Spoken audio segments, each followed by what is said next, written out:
Our fitness, or otherwise, to enter the occult world and maintain our position therein is tested definitely at an early stage of our inner life.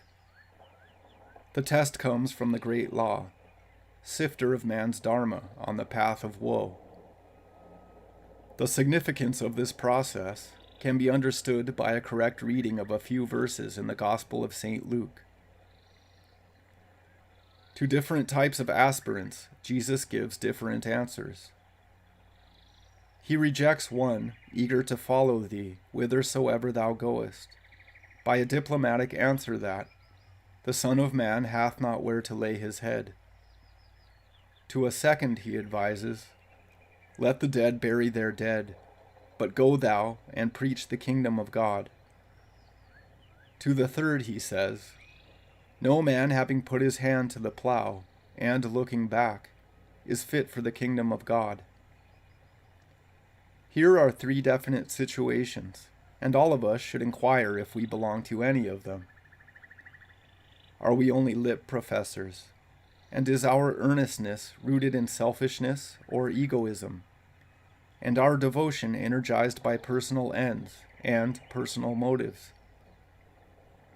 For us, then, there is no place in the occult world. Or are we half-hearted, yet desirous of trafficking in the shades of the shadow world of the dead?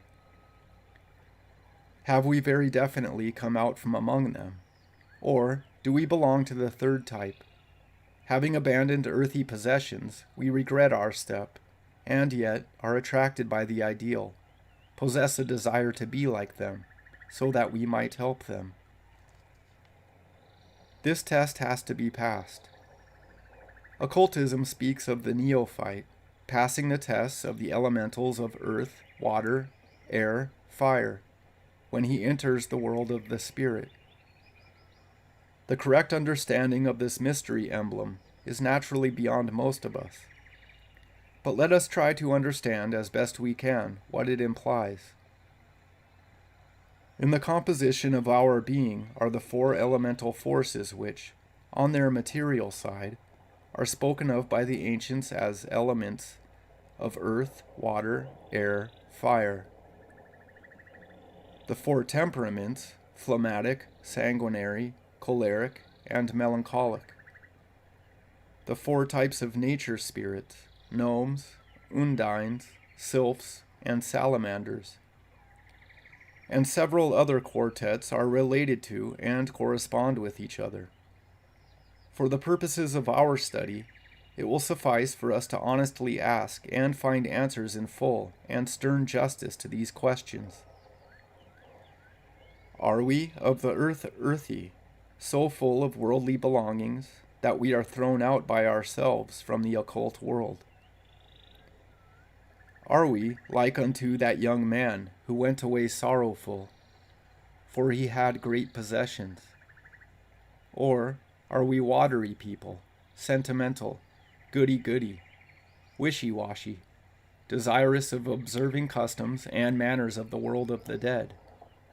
Or are we self-opinionated folk who must air our views in season and out of season, and tell the world what we are doing or going to do, what we think and feel, and who, like unto the third aspirant of Jesus, first go to bid them farewell, which are at home, at my house, and incidentally tell them what we are going to do, righteously and virtuously follow the Lord, and air our views on the subject and other matters besides? Or are we the fiery type, who can burn up earth and dry up water, and whose only enemy is the gale of fury which sometimes overpowers the weak flame and the young fire. There are fires which cannot be extinguished, and there is the spiritual fire, which so subdues the breeze and gale of the ahamkara that it burns steady and bright. This fire is the controller. It too is the manifester and expresser of its nature. Young aspirants sometimes forget that self-control and self-expression are not two processes, but two phases of but one process. The coordination of these two has to be achieved. To eliminate the earthy rigidity of the senses, the watery mobility of the emotions, the airy velocity of the thoughts, by proper, adequate, and all-round control, and to use them as channels of the fiery soul, which is our real self, so that it can express itself in its true grandeur and glory, is the double work of every aspirant. To make our body of senses and limbs the stately mansion which puts forth the majesty and tenderness of Mother Earth.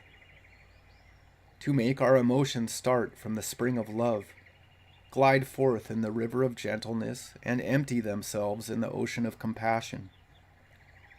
To make our thoughts harbingers of goodwill, which like birds rise in the ether of space, singing their songs, joyous and clear and fresh.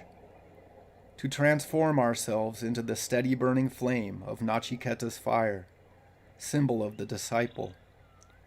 That is the task that lies before us. Self-made is the path. Self-determined is the effort to tread it. Treading the path, we realize the self. In self-realization, we become the path.